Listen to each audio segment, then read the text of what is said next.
అందరికీ నమస్కారం. ఈరోజు మనం చెప్పుకోబోయే కథ మొండి మొగుడు ముగింపు భాగం. కథలోకి వెళ్ళబోయే ముందు మీరు కనుక మన ఛానల్ని ఫస్ట్ టైం చూస్తున్నట్లయితే తప్పకుండా మన ఛానల్ని లైక్ చేయండి, షేర్ చేయండి, సబ్స్క్రైబ్ చేయండి, బెల్ ఐకాన్ క్లిక్ చేసి ఆల్ అనే బటన్ని ప్రెస్ చేయడం మర్చిపోకండి.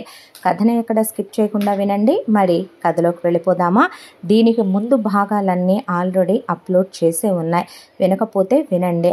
కథ పూర్తిగా వింటేనే అర్థమవుతుంది. ఈ కథ చాలా బాగుంటుంది కూడాను. మరి ఆలస్యం చేయకుండా కథలోకి వెళ్ళిపోదామా అనేసరికి ఒక్కసారిగా మిస్టర్ క్వశ్చన్ మార్క్ అంటే నవ్వి, నా పేరు నీకు గుర్తులేదు కదో, మర్చిపోయావు కదో అనేసరికి, మహాదేవ్ అంటే ఆ రోజు చెప్పాను నీకే గుర్తులేదురా అనేసరికి, మీరా అనేసరికి ఆ అమ్మాయి అలా చూస్తూ ఉండగానే ఆ అమ్మాయి ఒళ్ళో తలపెట్టి వెక్కిళ్ళు పెట్టి ఏడ్చేశాడు దేవ్. నిన్ను చూసిన క్షణం నాకు నువ్వెవరో తెలీదు, కానీ నువ్వు నాకెంత అద్భుతంగా అనిపించావు అంటే నువ్వు వచ్చి నువ్వు సేవలు చెయ్యాలనుకున్నావు. చెప్పాలంటే ఒక భార్య తప్ప ఒక మగాడిని అలా ఎవ్వరూ చూడరేమో. అలాంటిది నేనే సిగ్గుపడి బిడియపడుతున్నా, వెనకాడుతున్నా. నాకు నువ్వు సేవ చేసేటప్పుడు అమ్మను అనుకోమన్నావు, అన్నం పెట్టావు, తల దువ్వావు, నా పక్కన కూర్చొని మాటలు చెప్పావు, నన్ను నా బాధ మర్చిపోయేలా, నొప్పి మర్చిపోయేలా చేసే ఆ తర్వాత నాకు తండ్రిలా ధైర్యం చెప్పావు. నీలో నాకు మా నానమ్మ కనపడింది, మా తాతయ్య కనపడ్డాడు. నేను పొందలేని తల్లి ప్రేమ, తండ్రి ఇచ్చే భరోసా కనపడింది. ఒక స్నేహితురాలిగా నువ్వు నాకు ఇచ్చినటువంటి స్నేహం అంతా ఇంత కాదో, నువ్వు నా గుండెల్లో నిండిపోయావో. ఆ తర్వాత ఆ క్షణమే నిర్ణయించుకున్నాను, నిన్ను పెళ్లి చేసుకోవాలి, నీతోనే లైఫ్ లాంగ్ కలిసి ఉండాలి, ఏది ఏమైనా నీ చెయ్యి వదలకూడదు అనే.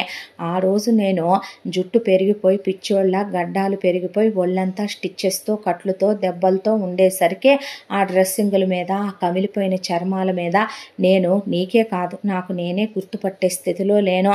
ఆ తర్వాత నీకు నా మనసులో మాట చెబుదాం అనుకునే లోపు 3 నెలల తర్వాత అయినా నువ్వెక్కడికి వెళ్ళవులే అనుకున్నాను. కానీ ఆ తర్వాత ఒక రోజున సడన్గా నువ్వు బాయ్ రేపటి నుంచి ఇంకా నేను రాను అని చెప్పేసరికి షాక్ అయ్యాను. ఆ తర్వాత నీతో ఒక్క మాట అని అనేలోపు నాకు ఇంకా పూర్తిగా తగ్గి ఓపిక రాలేదు. అక్కడి నుంచి నువ్వు ఫోన్ వచ్చిందని చెప్పి వెళ్ళిపోయావు. దాంతో నీ మీద నేను ప్రాణం కన్నా ఎక్కువ ప్రేమని పెంచేసుకున్నాను. నువ్వే నా ప్రపంచం, నా లోకం అనేసుకున్నాను.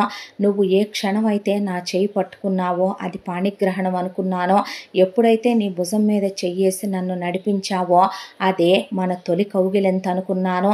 నేను తూలి నీ మీద పడినప్పుడు, నువ్వు నన్ను కౌగిలించుకున్నప్పుడు అది మన ఫస్ట్ నైట్ అనుకున్నాను. అనుకోకుండా నీ నుదురుకి నా పెదవులు తగిలినప్పుడు అది మన తొలి ముద్దు అనుకున్నాను. నేను నిన్ను ఫీల్ అయ్యాను, నీ టచ్ నేను ప్రతి ఒక్కటి సెన్స్ చేశాను. నువ్వు లేకపోతే ఆ రోజున నా పరిస్థితి ఏంటో నేను ఊహించుకోలేను. నీలాగా ప్రేమించే భార్య, అర్థం చేసుకునే భార్య, అమ్మలాంటి భార్య ఎంతమందికి దొరుకుద్దే అనిపించింది. ఆ తర్వాత నువ్వు వెళ్ళిపోయావు. రమాకాంత్ గారి దగ్గరికి వెళితే నీ ఫ్యామిలీ గురించి, నీ డీటెయిల్స్ అన్నీ మొత్తం A to Z ఆయన చెప్పారు. ఆ తర్వాత ఈ ప్రేమలు ఇవన్నీ అనవసరం అనిపించింది. దాంతోనే ఇంటి దగ్గరికి వెళ్ళి ఫ్యామిలీ కాబట్టి వీళ్ళకి చెప్పాలి కాబట్టి చెప్పాను. నేను ఇలా ఒక అమ్మాయిని ఇష్టపడుతున్నాను, ఆ అమ్మాయిని పెళ్లి చేసుకుంటాను, మీరు వచ్చి మాట్లాడితే చాలు అని ఒక అరేంజ్డ్ మ్యారేజ్ లాగానే అడగమని అమ్మ నాన్నని అడిగాను. దాంతో వీళ్ళు నా మీద చేయి చేసుకున్నారు.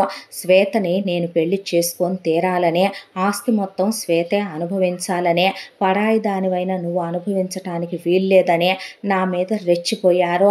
అక్కడికి ఊరుకున్నాను, సర్ది చెప్పాను. నీ కోసం నేను ఆస్తినే వదిలేస్తానని చెప్పాను. ఆస్తి మొత్తం రాసిచ్చేస్తానన్నాను. బ్యాగ్ తీసుకొని నీ కోసం బయలుదేరబోతుంటే ఆ బ్యాగ్ పట్టుకొని శ్వేత ఆపేసి, నీ మీద నేను తీరని మోజుతో, వ్యామోహంతో ఉన్నాను. ఒక వర్జిన్ అయిన మగాడిని పెళ్లి చేసుకొని నీతో పిల్లల్ని కనాలని నేను ఉవ్విళ్ళూరిపోతుంటే వ్యాపారాలన్నీ ఎవడు చూస్తాడురా, నువ్వెళ్ళిపోతే అనామకురాలైన దాన్ని చేసుకొని నా మేనగోడల స్థానంలోకి నువ్వు తీసుకొచ్చి నా కూతురు స్థానంలోకి తెస్తే ఊరుకుంటామా అనే మా నాన్న మేనత్త కలిసి రెచ్చిపోయే నన్ను ఆ తర్వాత చేతులు పట్టుకొని లోపలికి లాక్కెళ్ళిపోయి హౌస్ అరెస్ట్ చేశారు. ఆ తర్వాత నేను బయటికి వద్దాం అనే అనుకుంటూ ఉండగానే ఈలోపు శ్వేత అసహ్యంగా నా గదిలోకి వచ్చే బట్టలు మొత్తం తీసేసిందే.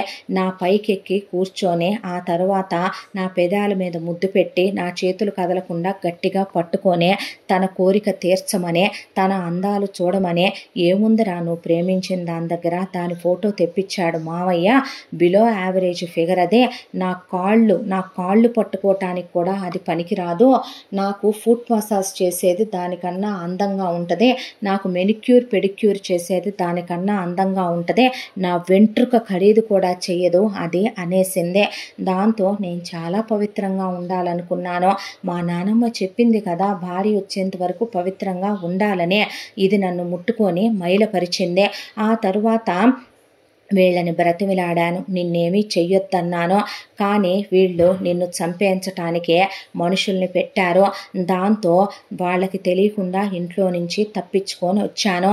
నువ్వు ఒక రోజున ఆఫీసు నుంచి నడుచుకుంటూ వెళ్ళేటప్పుడు కత్తితో నిన్ను రౌడీలు పొడచపోతే నేను ఆ కత్తి పట్టుకున్నాను. ఇదిగోరా అప్పుడు నా అరచెయ్యి కట్ అయిపోయింది. ఆ తర్వాత నీకే తెలియకుండా వాళ్ళని కొట్టి చేతులు కాళ్ళు విరిచేసి ఆ తర్వాత వాళ్ళని తీసుకొచ్చి గోడౌన్లో విసిరేశాను. ఆ తర్వాత మళ్ళీ నిన్ను యాక్సిడెంట్ చేయించి చంపాలనుకున్నప్పుడు అప్పుడు నేనే నిన్ను కాపాడుకున్నాను. అప్పుడు నాకే గాయాలయ్యాయి. ఇదిగో ఈ తల మీద అయిన గాయం అప్పుడయ్యిందే. అన్న తర్వాత ఆ అమ్మాయికి ఒక్కొక్కటి గుర్తు రావటం మొదలయ్యిందే. ఆ రోజున ఎవరో వెనకాల ఫాలో అవుతున్నట్టు, ఆ తర్వాత ఏదో కారు తన మీదకి స్పీడ్గా వచ్చేసినట్టు అవన్నీ గుర్తొస్తూ ఉండగా నేను ఎదురు తిరిగిపోయాను. నేను శ్వేతను పెళ్లి చేసుకోనన్నాను, నిన్నే చేసుకుంటానన్నాను. వాళ్ళు ఒప్పుకున్నా ఒప్పుకోకపోయినా అది నాకు అనవసరం అన్నాను. ఆ తర్వాత నేను నీ కోసమని ఎట్టి పరిస్థితుల్లో బయలుదేరిపోతాను, నేనుండను అని, అవసరమైతే మీ ఆస్తి మీరు చూసుకుంటారో మానేస్తారో తన్ని తీసుకొని అబ్రాడ్ వెళ్ళిపోతాను అన్నాను. ఏముందరా దానికి, దాని బాబు ఒక గేఫెలో హిజ్రాగాడు, 4 పిల్లల్ని కని పెళ్ళాన్ని గాలి కొదిలేసి దేశాల మీదకు వెళ్ళిన అడుక్కు తినే వెదవ్వాడు. అనకూడదులే కానీ వాడు చివరికి కాగితాలు ఏరుకునే వాళ్ళ దగ్గర నుంచే ఎవరితోనో తెలుసా వాడు కలవంది అందరితో కలిసి వచ్చాడు. వాడికి ఎన్ని రోగాలు ఉన్నాయో వాడి ఒంట్లో వాడికే తెలియదు. దానమ్మ అడుక్కు తినేది మిషన్ కుట్టుకుంటూ పచ్చళ్ళు పట్టుకుంటూ ఇది నర్సులాగా ఇంజక్షన్లు చేస్తూ అడ్డమైన వాళ్ళకి ముడ్లు మూతులు కడుగుతూ ఇది అడుక్కు తినే ఉద్యోగాలన్నీ చేసి పిల్లలకి ABCD అని ట్యూషన్లు చెప్పుకుంటూ బతికే కుక్క బతుకు దాంది. మర్యాదగా మేము చెప్పిన మాట వింటావు, లేదంటే ఈరోజే మనుషుల్ని తీసుకొని దాని ఇంటి దగ్గరికి వెళ్ళి దాని బాబు జాయింట్లన్నీ విరిసేయించి దాని అమ్మని దాన్ని దాని చెల్లెళ్ళని గ్యాంగ్ రేప్ చేయించి వీడియోలు తీయించి అవన్నీ మీడియాకి రిలీజ్ చేస్తాం అనేసరికి మీరు అలా చేస్తే నేను చూస్తూ ఊరుకుంటానా, నరికేయటానికి కూడా వెనకాడినంటే అసలు అక్కడ దాకా ఎందుకు ఈ డిస్కషన్స్ అన్నీ అని మా నాన్న మామయ్య కలిసి ఇప్పుడే వెళతాంరా, ఏం చేస్తావో చూస్తాం. దాన్ని నిన్నే స్పోర్ట్స్ కార్ తీసుకున్నాను, 2 కోట్లు, ఎటు ట్రైల్కి వెళ్ళలేదు. దాని బాడీ మీదగా ట్రైల్ వేసేస్తాను. ఆ తర్వాత దాని బాడీని ఎంత ముక్కలుగా కొట్టిస్తానంటే మిన్స్డ్ కైమా చూసుంటావు కదా నువ్వు, ఆ కైమాలాగా అయ్యి దాని మాంసం ముద్దని నీకు ప్యాక్ చేయించి తేకపోతే నా పేరు మోహన్ రావు, నా పేరు గుణకరే కాదని చెప్పి వీళ్ళు చాలా ఫాస్ట్గా వీళ్ళ 4 కలిసి కారులో బయలుదేరారు నిన్ను చంపడానికి. ఆ తర్వాత నేను ఇంట్లో నుంచే ఎలా తప్పించుకున్నానో ఎలా బయటకు వచ్చానో తెలియకుండా నీ కోసమని వాళ్ళకన్నా ఫాస్ట్గా డ్రైవ్ చేసుకుంటూ వచ్చాను. కరెక్ట్గా అప్పుడే నీకు గుర్తుందా, నువ్వు మీ చెల్లెల కోసం అని చెప్పి బర్త్డే షాపింగ్ చేసుకుని వెళుతూ ఉండగా సడన్గా వీళ్ళ కారు నిన్ను గుద్దటానికి వచ్చినప్పుడు నా కారు అడ్డు పెట్టాను. అడ్డు పెట్టేసరికి ఎయిర్ బ్యాగ్స్ ఓపెన్ అయినా గ్లాసెస్ సైడ్ నుంచి పగిలే నాకు దిగిపోయాయే.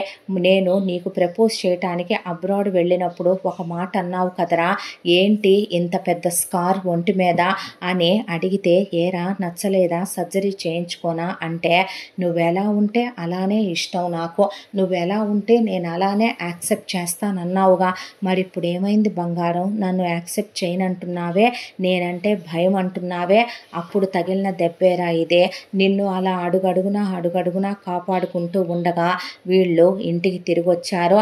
వచ్చిన తర్వాత నాకు ఆ గాయం పచ్చైనా మానలేదు. ఆ తరువాత నన్ను నరకాలు పెట్టడం మొదలుపెట్టారు, హింసలు పెట్టడం మొదలుపెట్టారు. భరించాను, సహించాను. మా నాన్నమ్మను బూతులు తిట్టారు, తాతయ్యను బూతులు తిట్టారు, నన్ను ఇలా తయారు చేసింది వాళ్లే అన్నారు. ఆ తర్వాత అన్నిటికీ ఊరుకున్న నేను ఆ తర్వాత వీళ్ళు రెచ్చిపోయే కొంతమంది మనుషుల్నే మాట్లాడే నిన్ను బలవంతంగా నీ ఫ్యామిలీని ఇక్కడికి తీసుకొచ్చే ముందు చెప్పాలంటే గనక నిన్ను మా నాన్న గుణకర్ కలిసి మానభంగం చేసే, ఆ మానభంగంతో నువ్వు ఎలా అయిపోవాలంటే చివరికి నువ్వు చచ్చిపోయే విధంగా నిన్ను రేప్ చేయాలనే చాలా అసభ్యంగా మాట్లాడారు. మాట్లాడేసరికి మీ అమ్మని నీ చెల్లెళ్ళని కూడా అలాగే చేయాలనేసరికి ఇక తట్టుకోలేకపోయింది నా హృదయం, భరించలేకపోయింది నా హృదయం. ఇంట్లో ఎటు బయట ఉండే సెక్యూరిటీ గార్డు, ఎప్పటి నుంచో ఉంటున్న పాత సెక్యూరిటీ గార్డు తాతయ్య, ఆయన దగ్గరికి వెళ్ళాను. నేను అంకుల్ నాకు హెల్ప్ చేస్తారా అని అడిగాను. ఏంటి బాబు అని అడిగితే, మీరు ఈ డబ్బులు ఉంచండి, ఈ ఇంట్లో ఏం జరిగినా ఎవరు బయటికి వెళ్ళకూడదు, మీరు గేటుకి తాళాలు వేసేసి ఇంటికి వెళ్ళిపోండి అన్నాను. అలాగే బాబు అన్నాక ఇంట్లో తాతగారు ఉన్నప్పటి నుంచి పనిచేస్తున్న పనివాళ్ళు 4 ఉన్నారు, నమ్మకస్తులు, వాళ్ళకు కూడా అమౌంట్ ఇచ్చాను. ఇంటికున్న అన్ని డోర్లు బయట నుంచి క్లోజ్ చేసి వాళ్ళని బయటికి వెళ్ళిపోమన్నాను. డ్రైవర్ని పెట్రోల్ క్యాన్లు తీసుకొచ్చి ఇమ్మనమన్నాను. ఆ తర్వాత తప్పతాగి పడుకున్న వేళ్ళని జుట్టు పట్టుకొని ఈడ్చుకొచ్చి ముందు మోహన్ రావుని గుణకర్ని సోఫాకేసి కట్టేశాను. ఆ తర్వాత విటులతో కలిసి సుఖపడి అలిసిపోయిన సుభాషిణిని అరుణని కూడా తీసుకొచ్చి కట్టేశాను. ఆ తర్వాత వీళ్ళ 4 మీద పెట్రోల్ పోశాను. మీలాంటి వాళ్ళని బ్రతకనివ్వకూడదు, మీలాంటి వాళ్ళని బ్రతకనిస్తే మీరు నందన లాంటి వాళ్ళని బ్రతకనివ్వరు, నాలాంటి వాళ్ళ ప్రేమని గెలవనివ్వరు. నేనేం పాపం చేశాను చిన్నప్పటి నుంచి, మీకు పుట్టటమే నేను చేసిన పాపమా అని పెట్రోల్ పోసి కరెక్ట్గా అదే టైంకి అప్పటిదాకా బాయ్ ఫ్రెండ్స్తో గాలికి తిరిగి వచ్చిన శ్వేత అప్పుడే ఏంటి కింద అరుపులు కేకలు అనుకుంటూ మెట్లు దిగి వస్తోంది. దాని కళ్ళ ముందే లైటర్ వెలిగించి వీళ్ళ మీద వేస్తే భగ్గుమని వీళ్ళు ఒక్కసారిగా అంటుకొని కాలిపోవటం మొదలయ్యారు. అది చూసి, ఏం చేసావు బావా నువ్వు, అమ్మని నాన్నని అత్తయ్యని మామయ్యని చంపేశావా, వెళ్ళి పోలీస్ స్టేషన్లో కేసు పెట్టి మీడియాలకు ఎక్కించి నిన్ను ఏం చేస్తానో చూడరా అని అది బయలుదేరబోతుంటే ఐరన్ రాడ్ తీసుకున్నాను, అది నువ్వు వెంట్రుకతో సమానమందని దాని తల నడిపాపట్లోకి పగలగొట్టి దాని ఎముకలన్నీ విరిగిపోయిందాకా కొట్టాను. ఆ తరువాత దానికి తగ్గి ట్రీట్మెంట్ అయి అదొచ్చింది. దాని తల మీద వెంట్రుకు కూడా మొలవకుండా డైలీ దానికి షేవ్ చేసేయమని చెప్పాను. ఏ అందం చూసుకొని విర్రవీగిపోయిందో దాన్ని కురూపిగా మార్చేశాను. ఆ తర్వాత దానికి చిరిగిపోయిన బట్టలే వేస్తూ, అది నువ్వు మెనిక్యూరు పెడిక్యూరు చేయటానికి కూడా పనికిరావందనే ప్రొఫెషనల్ ఆర్టిస్టుల్ని పిలిపించి దాంతోనే మెనిక్యూర్ చేయటం ఎలా, పెడిక్యూర్ చేయటం ఎలా, చివరికి వ్యాక్సింగ్ చేయటం ఎలా, ఆడవాళ్ళకి పర్సనల్గా చేసేటటువంటి హైజీన్ వర్కుల దగ్గర నుంచి దానికి అన్నీ నేర్పించమని చెప్పి, దాన్ని నీకు ఒక చెలికత్తే అనుకుంటావో పని మనిషే అనుకుంటావో దాని ఎముకలన్నీ విరిచేసి దాన్ని అలా సెటిల్ చేసి హౌస్ అరెస్ట్ చేసేసాను. పగలల్లా అదే ఇంట్లో తిరుగుద్ది, సీసీ క్యామ్స్ ఉంటాయి, ఇంట్లో ఎటు బయట గార్డ్స్ ఉంటారో అది ఎక్కడికి వెళ్ళలేదు. రాత్రి తప్పించుకోకుండా దానికి గొలుసులేసి తాళాలు వేసేస్తారు, అది ఎక్కడికి వెళ్ళలేదు. దానికి నేను శిక్ష విధించాను. నిన్ను ఎవరు ఏమన్నా నేను తట్టుకోలేను, నేను తీసుకోలేను. ఆ తర్వాత నీ కోసమని 1000 కళ్ళతో వెతుక్కుంటూ వచ్చాను. మీ ఇంట్లో నీకే తెలియకుండా కెమెరాలు పెట్టించాను, ప్రతి క్షణం నిన్ను చూసుకుంటూ బ్రతికాను. ఆ తర్వాత నీ లైఫ్లోకి వచ్చే ఎలా దగ్గర అవ్వాలో అర్థం కాలేదు, టెన్షన్ అనిపించింది, సిగ్గేసింది, ప్రేమ వచ్చింది. ఆ తర్వాత టెన్షన్ అనిపించింది, నీకు ఎదురుపడాలంటే ఏదో తెలియని గుండెల్లో అలజడనిపించింది. ఈలోపు ఈలోపు నేను నీ లైఫ్లోకి అలా వచ్చానో లేదో నీకు మీ బావకి ఎంగేజ్మెంట్ ఫిక్స్ అయిపోయిందని ఈ ఎంతకాలంలో తెలిసిందే. చాలా బాధపడ్డాను. ఆ తర్వాత మీ బావ ఇలా తను ఇన్వెస్టర్ కోసం వెతుకుతున్నాడని తెలిసి పిలిపించాను. నేను అసలు ఫస్ట్ ఏమీ అనలేదు నందు. నేను ఆ రోజు ఏమన్నానో ఏం మాట్లాడానో ఒకసారి విను అని ఫోన్లో వీడియో ప్లే చేసి చూపించాడు. నేనెంత మర్యాదగా మాట్లాడానో వాడు కాలుతో నన్ను తన్నాడు. ఆ తర్వాతే కదరా నేను కుక్కను కొట్టినట్టు కొట్టాను. అప్పుడు కూడా బాటిల్ తిప్పినప్పుడు నువ్వు నా గుండెల్లో ఉన్నావు. బాటిల్ నా వైపే ఆగింది కాబట్టే వాడిని చంపకుండా వదిలేశానా? ఇదిగో ఆ తర్వాత మ్యాక్స్ మ్యామ్ వాళ్ళ ఇంటికి వెళ్ళి ఎంత రిక్వెస్టబుల్గా అడిగాను అవినాష్ గారిని వాళ్ళ అమ్మా నాన్ననే. అది నువ్వు నాతో కాల్జారా వందరా, కడుపులు తీయించానందరా. దాంతోనే దాన్ని కొట్టాను. చచ్చిపోలేదు. ఆ రోజు కరెక్ట్గా చంపేద్దాం అనుకునేటప్పుడు నువ్వు నాకు కాల్ చేసావు. దాంతో వాళ్ళని వదిలేశాను. ఆ తర్వాత వీళ్ళందరినీ ఇక్కడి నుంచి సేఫ్గా అబ్రాడ్ చేరుద్దామనే అనుకున్నాను. దాంతోనే గెస్ట్ హౌస్లో పెట్టి బెస్ట్ డాక్టర్ల చేత ట్రీట్మెంట్ చేయించాను, ఫుడ్ ఇప్పించాను, బట్టలు ఇప్పించాను. కాకపోతే గార్డ్స్ని పెట్టి అక్కడ సీసీ కెమెరా సర్వేలైన్స్ ఉండే విధంగా వాళ్ళని నేనెప్పుడు చూసుకునేలాగా ఇదిగో నలుగురు బ్రతికే ఉన్నారు. బయట గార్డ్స్ ఉన్నారు. చూడు వాళ్ళెంత హ్యాపీగా ఉన్నారో. వాళ్ళకి ఇప్పుడు ఒక్క స్కారు కూడా లేదో. బాగున్నారు అంతా. దాంట్లో నీళ్ళు పనిచేసే ఫ్యాక్టరీ నేనే కొన్నాను. ఆ తర్వాత నీ బాస్గా వచ్చాను. ఫ్రెండ్గా నీకు దగ్గరయ్యాను, క్లోజ్ అయ్యాను. ఆ తర్వాత నీతో ఎంగేజ్మెంట్ చేసుకున్నాను. ఎంత ఆనందపడిందో తెలుసా ఆ క్షణం. నా గుండె, నా ప్రేమ నాకు దక్కుతుంది. చిన్నప్పటి నుంచి నేను తల్లి ప్రేమ ఎరుగను, తండ్రి ప్రేమ ఎరుగను. తాత నానమ్మ అలా పోయారో. నేను ఎన్ని దిగ్భ్రాంతులకి గురై ఉంటానో. సైకలాజికల్గా నా గుండెల మీద, నా మనసు మీద నా బాల్యంలో ఎన్ని దెబ్బలు పడుంటాయి. వీళ్ళ హింసలకి నేను ఎలా అయిపోయి ఉంటానో. హాస్టల్లో వార్డెన్లో ఫీజులు కడుతున్నా, ఏం చేస్తున్నా అమ్మా నాన్నలు అవుతారా ఉలిక్కి పడేవాడిని, భయపడేవాడినే. దగ్గరికి తీసుకునే వాళ్ళు లేరు, ఒంట్లో బాగోపోతే చూసేవాళ్ళు లేరు. ఈ అన్ని ప్రేమలు నేను నీలో చూసేసుకున్నాను బంగారం. అలాంటి నిన్ను నేను ఎలా వదిలేసుకుంటానో. పెళ్ళని నేను ఆనందపడిపోయి జీలకర్ర బెల్లం పెట్టి తలంబ్రాల బట్టలు కూడా మార్చుకొని వచ్చిన తర్వాత మీ నాన్న వచ్చి అంత ఓవర్ చేస్తే నేను ఎలా చూస్తూ ఊరుకుంటానురా? నీ జోలికి వస్తే నేను నన్ను కన్నవాళ్ళ లేకపోతే నా మేనత్త మేనమామ అనేదే ఆలోచించుకోకపోతే వీడిని ఊరుకుంటానా? వీడిని నేను ఎప్పటి నుంచో వీడికి జాయింట్లు తీసేద్దాం అనుకుంటే ఆంటీ ఫేస్ చూసి ఆంటీ సుమంగళిగా ఉండాలని వదిలేసి ఆ రోజు మీ నాన్నను కొడుతున్నప్పుడు మీ అమ్మ కళ్ళల్లో గెలిచాననే ఆనందం చూశాను. ఆవిడ చేయలేని పని నేను చేస్తున్నాననే సంతోషం చూశాను. నీ చెల్లెళ్ళు తమ్ముడి కళ్ళల్లో నేను తృప్తిని చూశాను. అన్న తరువాత నేనేమి వాడిని చంపలేదు. మీ నాన్నకి బాడీ పార్ట్లు పర్మనెంట్గా సెట్ అవ్వవు. కాకపోతే వాడికి తినటానికి నోరు, చూడటానికి కళ్ళు, వినటానికి చెవులు పనిచేస్తాయి. ఆంటీ సేవ చేయకుండా వాడి దగ్గర ఒక మెయిల్ కాంపౌండర్ని పడేశాను. మీ అత్తకి మాత్రమే పిచ్చెక్కింది. ఆల్రెడీ చాలా పాపాలు చేసింది కాబట్టి మీ మామయ్య లైట్ తీసేసుకున్నాడు. అది వాష్రూమ్కి అదే వెళ్ళి దాని పనులు అదే చేసుకుంటుంది.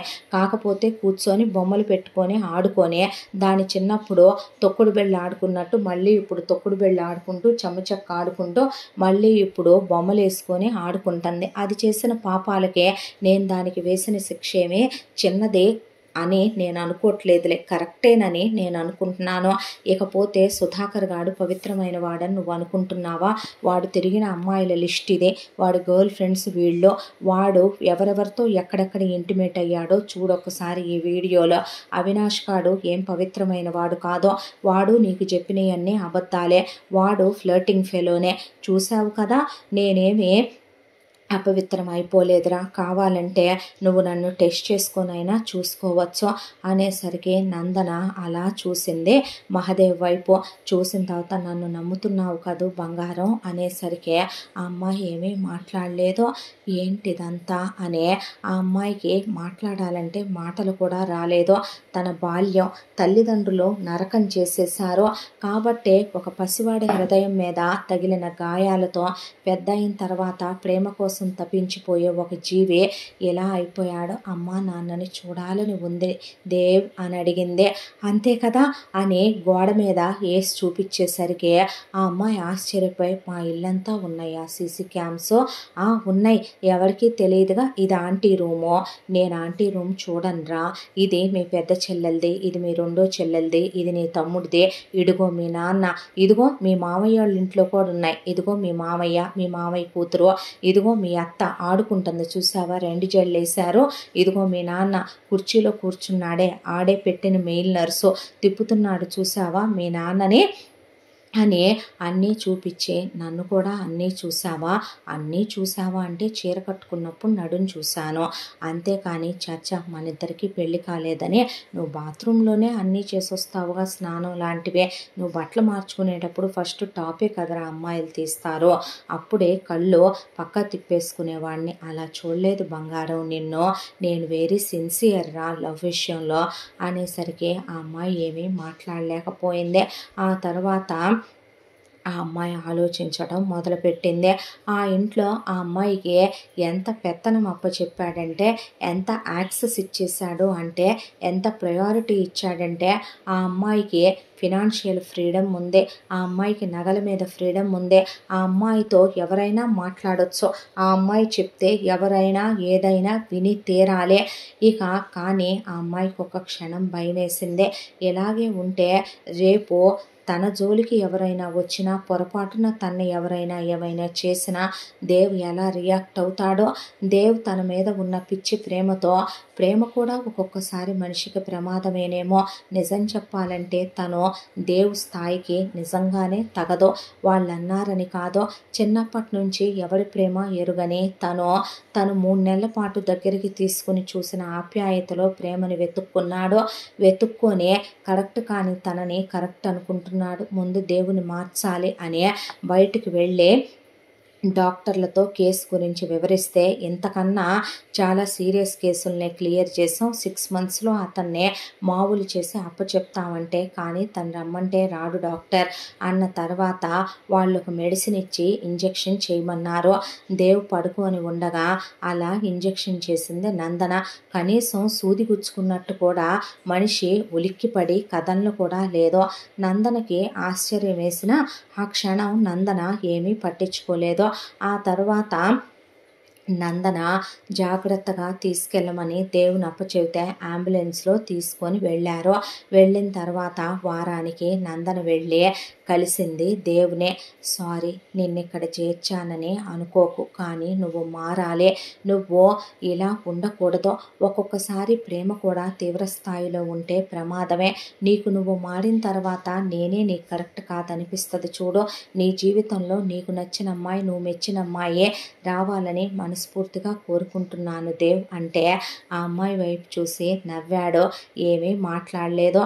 ఆ తర్వాత ప్రతి వారం వచ్చి చూసెళ్తాను నిన్ను అని ఆ అమ్మాయి అలా ప్రతి వారం వెళుతూ ఉండగా డాక్టర్స్ కరెక్ట్గా ఒక 6 నెలలు గడిచేసరికి దేవులో చాలా రికవరీ ఉందని, దేవ్ ఒకవైపున బర్డ్స్తో ఆడుకుంటున్నాడని, దేవ్ నేచర్ని చూసి ఎంజాయ్ చేస్తున్నాడని, కౌన్సిలింగ్లో వాళ్ళు ఇచ్చేయన్నీ వింటున్నాడని, టైం టు టైం ట్యాబ్లెట్లు వేసుకుంటున్నాడని, హెల్దీ లైఫ్ స్టైల్కి మారిపోయాడని, చాలా పేషెన్సీ వచ్చిందని, చాలా పొలైట్గా ఉన్నాడని, చాలా మంచిగా మారిపోయాడని ఎన్నో చెప్పిన తర్వాత ఆనందపడింది నందన. ఆ తర్వాత 6 months కంప్లీట్ అయింది. ఇంకా అతనికి ఏ మెడికేషన్ అక్కర్లేదు, అతను ఇప్పుడు నార్మల్గా ఉంటాడు అన్న తర్వాత డిశ్చార్జ్ ఎప్పుడు డాక్టర్ అంటే, ఈరోజు ఈవినింగ్కి డిశ్చార్జ్ షీట్ ప్రిపేర్ చేస్తాము అన్నాక తను చూడొచ్చా, హ్యాపీగా భలేవారే మీరు అన్న తర్వాత వెళ్ళిన తర్వాత దేవ్ నవ్వుతూ కూర్చున్నాడు. ఎలా ఉంది దేవ్ అన్న తర్వాత, ఇప్పుడు నువ్వు హ్యాపీయేగా, నీకు సంతోషమేగా అన్నాడు ఆ అమ్మాయి వైపు చూసిన తర్వాత అందే. ఎప్పుడు వెళ్ళిపోతున్నావు ఇంటికి అన్నాడు. అనేసరికి సాయంత్రానికి షీట్ ప్రిపేర్ చేస్తానన్నారు అన్న తర్వాత, ఆహా అన్న తర్వాత దేవ్ అని అంటే, చెప్పు నందు అన్న తర్వాత ముఖాన విభూది పెట్టి బొట్టు పెట్టి చాలా అందంగా అందంగా ఉన్నావని కళ్ళల్లో పడకుండా ఆ విభూది కుంకుమ ఊదేసిందే. ఆ తర్వాత ఆ అమ్మాయి వైపు చూసి నవ్వాడు. ఆ అమ్మాయికి పరిస్థితి అర్థమైందే. ఇక ఏమీ మాట్లాడలేదు. దేవ్ నేను ఇప్పుడే వస్తాను అంటే అలాగేరా అన్నాడు. ఆ తర్వాత అక్కడ కారెక్కి డైరెక్ట్గా ముందు వాళ్ళ అమ్మా నాన్నల దగ్గరికి, వైశాలి వాళ్ళ ఇంటి దగ్గరికి భాస్కర్ రావు వాళ్ళని కూడా రమ్మనమని వస్తున్నానని చెప్పి ఫోన్ చేసిందే. ఫోన్ చేసి ముందు డైరెక్ట్గా ఎక్కడైతే అవినాష్ వాళ్ళ ఫ్యామిలీ, ఎక్కడైతే సుధాకర్ ఉన్నారో అక్కడికి వెళ్ళిందే. వెళ్ళగానే అక్కడ ఉన్న గార్డ్స్ చూసి నమస్తే చెప్పారు. వాళ్ళని వదిలేయండి అన్నాక అలాగే మేడం అని కారు ఎక్కండి అన్నాక మీ కారు వదిలేయండి మేడం అని వెనకాల ఇంకొక కారులో వాళ్ళని ఎక్కించుకుని మేమే తీసుకొచ్చి దింపుతాం పదండి మేడం అని చెప్పి తీసుకొచ్చి వైశాలి వాళ్ళ ఇంటి దగ్గర దింపారు వీళ్ళ నలుగురినే. దింపిన తర్వాత పరిస్థితి క్లియర్గా 1 by 1 అన్నీ అర్థమవుతున్నాయి నందనకి. ఆ తర్వాత లోపలికి రండి అని అందరూ లోపలికి వెళ్ళాక కూర్చోండి అంది నందన.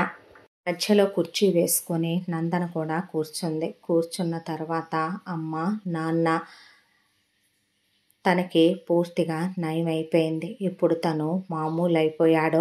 ఆ చెత్త ఎదవతో నువ్వు ఉండొద్దే, వాణ్ణి వదిలేసి రా, మనం వెళ్ళిపోదాం. ఆ ఎదవకి తగ్గిందంటున్నావుగా, వాడు పెద్ద సైకోగాడు, వాడు పెద్ద శాడిస్ట్ గాడు, వాడితో ఉంటే వాడు నిన్ను కూడా చంపేస్తాడు, ఏదో ఒకటి చేస్తాడు అన్న తర్వాత వెళ్ళటం అంటూ జరిగితే ఊరొదిలి కాదు నాన్న, దేశం వదిలే, ఏదో ఒకటి నీ ప్లానింగ్లో నువ్వు ఉన్నావుగా, ఎంత సైడ్ చేసా, ఎంత తీసుకొని వెళ్తున్నావు, ఏదో ఒకట్లే, వాడు మన చేసిన దానికి నువ్వెంత నొక్కేసినా తప్పేమీ కాదు అనేసరికి నందన ఈగో ఫ్లైట్ టికెట్లో అనేసరికి అమ్మ ఇవి నీవి, నాన్న ఇవి నీవే, చెల్లి ఇవి మీ ఇద్దరివే, తమ్ముడు ఇవి నీవి అన్న తర్వాత మావయ్య ఇది మీకు, అత్తయ్యకే, శ్రావ్యకే, ఇది బావ నీకు అన్న తర్వాత మ్యామ్ ఇది మీకు, మీ హస్బెండ్కి, అవినాష్కి అని ఇచ్చిన తర్వాత ఏంటిదంతా అన్నారు సుధాకర్, అవినాష్. అంటే మాకే టికెట్లు ఇచ్చావేంటే, వెళుతుంది మీరే కాబట్టి. ఏంటమ్మా ఇదంతా అంది వైశాలి. అవునమ్మా, నీకో విషయం చెప్పనా, నేను ఎంత పిచ్చిదాన్నో నాకు ఇప్పుడే అర్థమవుతుందే. తను పిచ్చోడు కాదమ్మా, నేను అతన్ని తీసుకెళ్ళి ఏదో డాక్టర్ల దగ్గర, సైకియాట్రిస్టుల దగ్గర పెట్టి మార్చటానికి బై బర్తే బై బోర్నే తను అలా పుట్టేశాడు. తనకి ప్రేమ కావాలి, తనకున్న క్రేవింగ్ ఏంటో తెలుసా, లవ్. అది నేను తప్ప తనకి ఎవరూ ఇవ్వలేరు. ఒకవేళ నాన్న ఇప్పుడు నువ్వు పిచ్చి కుక్కలాగా వాగుతున్నావు కదా, నీతో పాటు నేను అబ్రాడ్కి వచ్చానే అనుకో, అక్కడ ఏ ఫైర్ యాక్సిడెంటో జరిగి మీరు మొత్తం పోతారు సేఫ్గా, నేను మాత్రం మళ్ళీ దేవు దగ్గరకు వస్తాను. ఇప్పుడు నేను ఏం మాట్లాడుతున్నానో కూడా నా దేవ్ అన్నీ వింటూనే ఉంటాడు అని ఇక్కడ నందన మాట్లాడుతూ ఉండగానే అక్కడ దేవ్ మొహం మీద నవ్వు మెరిసి ఒక్కసారిగా అతని పెదవులు విచ్చుకున్నాయి. మీకు ఒక విషయం తెలుసా, నేనేం ఆలోచిస్తానో దేవుకి తెలుసు, నాకేం ఇష్టమో దేవుకి తెలుసు. నేను ఎప్పుడు నవ్వుతానో, ఎప్పుడు ఏడుస్తానో, ఎప్పుడు పీరియడ్స్లో ఉంటానో, నా గురించి ప్రతి ఒక్కటి మెంటల్లీ, ఫిజికల్లీ అన్నీ తనకి తెలుసు. మీరు ఇక్కడ ఉంటేనే మాకు ప్రాబ్లం, మీకు ప్రాబ్లం. ఇక్కడ ఉండి నేను ఇటు మిమ్మల్ని మేనేజ్ చేయలేక, అటు తన్నే మేనేజ్ చేయలేక నాన్న పిచ్చి కుక్కలాగా వాగితే నాన్నని ఏ టెన్షన్లోనో దేవు చంపేసి తన మీద నేను ఇంకొన్ని కేసులు రావాలి అనుకోవటం లేదో. చూడమ్మా, వీడు బ్రతికున్నంతకాలం నువ్వు వీడితో ఉండాలి, తప్పదు, నువ్వు వీడి భార్యవి కాబట్టి. వీడు పోతాడనే నమ్మకం నాకుంది ఇంకొన్నాళ్లలో. వీడు పోయిన తర్వాత నువ్వు తిరిగి రామ్మా, నీకు నేనంటే చాలా ఇష్టమని నాకు తెలుసు, నాతోనే ఉందువుగానే. ఇక స్వాతి సుధా చదువుకున్న చదువులు చాలు, వీళ్ళు ఇప్పటికే చాలా క్రష్లు, లవ్ స్టోరీలు సీక్రెట్గా నడిపి అలిసిపోయే ఉన్నారు. నేను నువ్వు తాట తీసేస్తామని అవి బయటికి రానివ్వలేదు. ఈ తరం అమ్మాయిలమ్మ వీళ్ళు, తమ్ముడు కూడా ఏం తక్కువడు కాదు. కాబట్టి ఒక మనిషిగా బావ చాలా మంచోడు కాబట్టి బావ నిన్ను నువ్వు అనుకోవచ్చు నా భర్త గాయపరిచాడు, కొట్టాడు అనే. అలా అతను అయ్యిందాకా పరిస్థితుల్ని క్రియేట్ చేసింది నువ్వు. మేడం కాలు జారేంత నీచమైన ఆడదాన్ని మీ అబ్బాయికి ఇచ్చి పెళ్లి చేసుకుందాం అనుకునేంత దిగజారిపోయిన క్యారెక్టర్ అని మీదే చాలా ఆలస్యంగా తెలుసుకున్నాను నేను. చూడు అవినాష్, అమ్మ చెప్పిన ప్రతిదానికి తల ఊపటం తప్పు కాదు. కానీ అమ్మ పరాయి ఆడపిల్లల మీద నింద వేస్తున్నప్పుడు మౌనంగా ఉండటం మాత్రం చాలా పెద్ద తప్పే అని. ఆ తర్వాత మీ లైఫ్లకి నేను సెటిల్మెంట్ చేద్దాం అనుకుంటున్నాను. అవినాష్, మీ ప్రాబ్లం మనీ. నన్ను కూడా ఆ డబ్బు కోసమే మీరు చేసుకుందాం అనుకున్నారని నాకు తెలుసు. కాబట్టి ఇదిగో 5 CR చెక్కు, అబ్రాడ్ వెళ్ళిపోండి. ఇవిగో టికెట్లు, లగేజ్ కూడా రెడీగానే ఉంది. మీ ఇల్లు ఆల్రెడీ నేను బేరం పెట్టేసి అమ్మేయించాను. వాటి తాలూకా క్యాష్, మీ పొలాలు, మీ ప్రాపర్టీస్ మొత్తం అమ్మేశాము. బావా, ఇదిగో నీకు నీ ఇన్వెస్ట్మెంట్ కోసం నువ్వు ఆ రోజు అడిగిన 5 CR తీసుకొని ఇక మీ ఫ్యామిలీలతో మీరు బయలుదేరండి. అమ్మ, నీకు నాన్నకి కలిపి ఇదిగో మీకు ఒక 5 CR ఇస్తున్నాను అంటే, ఏంటమ్మా ఇదంతా అంది వైశాలి. చూడమ్మా, ఎవరు చెప్పారు? దేవుని నేను తీసుకెళ్ళి మెడికల్ సెంటర్లో జాయిన్ చేసి వచ్చాను. నేనేదో గొప్ప ఘనం అనుకున్నాను నేను. కానీ నీకో విషయం తెలుసా? ఎవరో దేవుకి చెప్పినట్టే ఆ రోజు నేను ఇంజెక్షన్ ఇస్తానని తెలిసినట్టే ఆ ఇంజెక్షన్ తను చేయించుకోవటానికి సిద్ధపడి మౌనంగా పడుకున్నాడు దేవ్. నీకో సూది గుచ్చుకుంటే చివుక్కుమనైనా నీకు అనదా అమ్మా? అలాంటిది ఇష్టపూర్వకంగానే నాతో ఇంజెక్షన్ చేయించుకున్నాడు. ఇష్టంగానే నేను తను వెళ్ళాలని కోరుకుంటున్నాను కాబట్టి నా కోసం తను మెడికల్ సెంటర్కి వెళ్ళాడు. వెళ్ళిన తర్వాత నేను తను ట్రీట్మెంట్ చేయించుకోవాలి అని కోరుకుంటున్నాను కాబట్టే నవ్వుతూ సైలెంట్గా ఉండే అక్కడ తను ట్రీట్మెంట్ చేయించుకున్నాడు. పిచ్చి డాక్టర్లు, వెర్రి డాక్టర్లు చాలామందికి నయం చేశాం అనుకున్నారు. అసలు తనకి మందే నేనమ్మా. అలాంటిదే తనకి ఏ మందు ఇచ్చినా తనకి నయం కాదు. ఎందుకంటే తనకి నేను కావాలి, ఈ నందన కావాలి. ఆ తరువాత ఈ 6 నెలల కాలంగా నేను ఒక్కదాన్ని, దేవ్ లేకపోయినా వాళ్ళింట్లో అంత ప్రశాంతంగా ఆ గదిలో ఉన్నానంటే శ్వేత మంచిది కాదమ్మా, దుర్మార్గురాలు, నీచమైందే. అది కనీసం నా వెంట్రుక కూడా టచ్ చేయలేదు. ఇంకో విషయం తెలుసా? ఈ చెక్కుల మీద ఇంతకుముందు సైన్లు లేవు. కానీ ఈరోజు నేను మీ దగ్గరకు వస్తానని, మిమ్మల్ని పంపిస్తానని తనకు అన్నీ తెలుసు. కాబట్టే ఈ చెక్కులు సడన్గా సంతకాలు పెట్టే లాకర్లో చెక్ బుక్ పెట్టేసిందే. ఆ తర్వాత సడన్గా ఒకరోజు ఒకళ్ళు వచ్చారు. మీ పుట్టినరోజుకి సార్ ఎప్పుడో బుక్ చేశారు మ్యామ్ అని నా పుట్టినరోజు చేసి వెళ్ళారు. ఎప్పుడో ఎలా బుక్ చేస్తారమ్మా? నా పుట్టినరోజు విషెస్తో సహా తను చెప్తున్నప్పుడు తనున్న మెడికల్ సెంటర్లో బర్డ్స్ ఉన్నాయి. ఆ బర్డ్స్ అరవటం కూడా నాకు క్లియర్గా వినపడ్డాయి. అంటే దేవుకి నేను ఏం చేస్తున్నానో, ఎలా ఉన్నానో, ఏం తింటున్నానో, ఎప్పుడు పడుకుంటున్నానో, లేస్తున్నానో అన్నీ దేవుకి తెలుసు. ఇప్పుడు మీరు ఇక్కడి నుంచి వెళ్ళిపోవాలని నేను చెప్తానని కూడా తనకి తెలుసు. వెళ్ళిపోండమ్మా, వెళ్ళిపోయే ఇంకా మన చెల్లెళ్ళు చదువుకోవాల్సిన చదువు ఉందని నేను అనుకోను. కాబట్టి సుధాకర్ బావ, నువ్వు చాలామందితో కాలు జారావు, ఆ విషయం నా దగ్గర దాచిపెట్టావు. ఏదో నన్ను కుక్కల్లే పడుంటాను కదా అని పెళ్లి చేసుకుందాం అనుకున్నావు. అవినాష్, నీకు కాలేజీలో ఉన్న బ్రేకప్లు నాకు తెలుసు. ప్రాస్టిట్యూట్లతో కూడా నీకు తిరగటం అలవాటు ఉంది. ఇవన్నీ కామన్ అబ్బాయిలుగా మీకు నార్మల్ విషయాలు. మా చెల్లెళ్ళకు కూడా బ్రేకప్లు ఉన్నాయి. వాళ్ళు కామన్గా తీసుకునే అమ్మాయిలు, మీరు వాళ్ళని లైట్ తీసుకునే అబ్బాయిలు. మీకైతే కరెక్ట్గా సరిపోద్దే. కాబట్టి అమ్మ, మన పెద్ద చెల్లి స్వాతిని సుధాకర్ బావకి ఇచ్చి పెళ్లి చేయి, మంచి పేరు అవుతారో. మన రెండో చెల్లెలు సుధని మేడం వాళ్ళ అబ్బాయి అవినాష్కి ఇచ్చి పెళ్లి చేయి. మేడంకి కరెక్ట్ అయిన కోడలు అవుద్ది చెల్లెలు, అవినాష్తో కలిసిపోయే భార్య అవుద్ది. ఇక మన శ్రీమంత్ చాలా దూరాలే వెళ్ళిపోయి ఉన్నాడు శ్రావ్యతో లవ్లో. నీకు తెలియదేమో మామయ్య, వాళ్ళిద్దరికీ పెళ్లి చేస్తే మంచి పేరు అవుతారు వాళ్ళు. వీళ్ళ ముగ్గురిని మీరు పేరు చేసేసేయండి. అక్కడికి వెళ్ళిన తర్వాత ఇక మన చెల్లెళ్ళకి ఎటు సుధాకర్తో అవినాష్తో పెళ్ళైపోతే అబ్రాడ్లోనే మీరు సెటిల్ అయిపోండి, మీరు తిరిగి రావద్దు మావయ్య. అత్తయ్యకి నయం కాకుండా ఉండటమే నీకు దేవుడు ప్రసాదించే వరమనే నేను అనుకుంటాను. ఇలా మీ జీవితాలు సెటిల్ అయిపోతాయమ్మా, నువ్వు వెళ్ళు. ఈ కుక్క ఉన్నంతకాలం వీడితో ఉండి వీడు పోయాక అమ్మని పంపించేయండర్రా, నా దగ్గరే ఉంచుకుంటాను, మీకు భారంగా కూడా నేను ఉంచాలనుకోలేదు. అదేంటే మాతో రాకుండా? నాన్న ఒక విషయం చెప్పనా, నేనిక్కడే ఉన్నాననుకో, నువ్వు కుక్కల్లే ఏదో ఒకటి వాగుతావు, నీకు నోరు ఊరుకోదు. నువ్వు నా దృష్టిలో తండ్రిగా ఎప్పుడో సచ్చావో, ఆ తర్వాత ఇంకా నీకు ఇవన్నీ విరక్కొట్టేసిన బుద్ధి రావట్లేదు. అమ్మ ముఖం మీద బొట్టు పూలు గాజులు ఉండాలంటే నువ్వు ఈ స్థితిలో బతికుంటే చాలని నా మొగుడు నిన్నెలా ఉంచాడో, నువ్వు అమ్మని ఏదో ఒకటి అన్నట్టుగానే లేదా నా టాపిక్ నువ్వేదైనా తెచ్చినట్టుగానే నా మొగుడికి నువ్వెక్కడున్నా తెలుస్తుంది. ఆ తర్వాత నీ బొందులో ప్రాణం తీయటానికే ఎక్కువ టైం ఏమీ పట్టదు. నీ చెల్లెలు ఆల్రెడీ ఏమీ చెప్పే స్టేజ్లో లేదు, కానీ నువ్వైతే మాత్రం నోరు హద్దుల్లో ఉంచుకో అన్న తర్వాత తను నన్ను వదలడమ్మా. నేను మీతో పాటు వచ్చినా మీ ఎవరూ మిగలరు, మహా అయితే నిన్నొక్కదాన్ని ఉంచుతాడేమో. ఈసారి చెల్లెళ్ళని తమ్ముణ్ణి కూడా ఆలోచించుకోడు.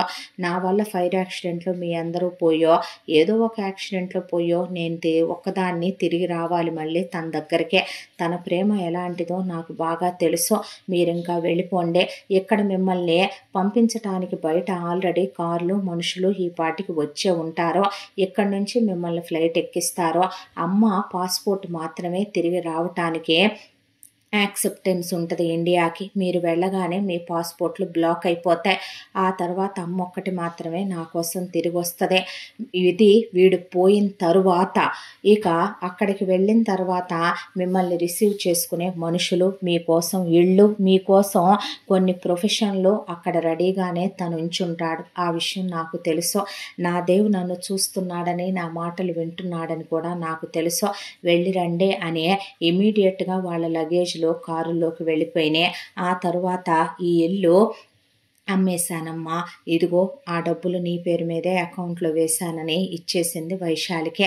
వెళ్ళి రండని బాయ్ చెప్పి వాళ్ళని పంపించేసి ఇంటికి వచ్చిందే. ఆ తరువాత శ్వేత ఇట్రా అందే.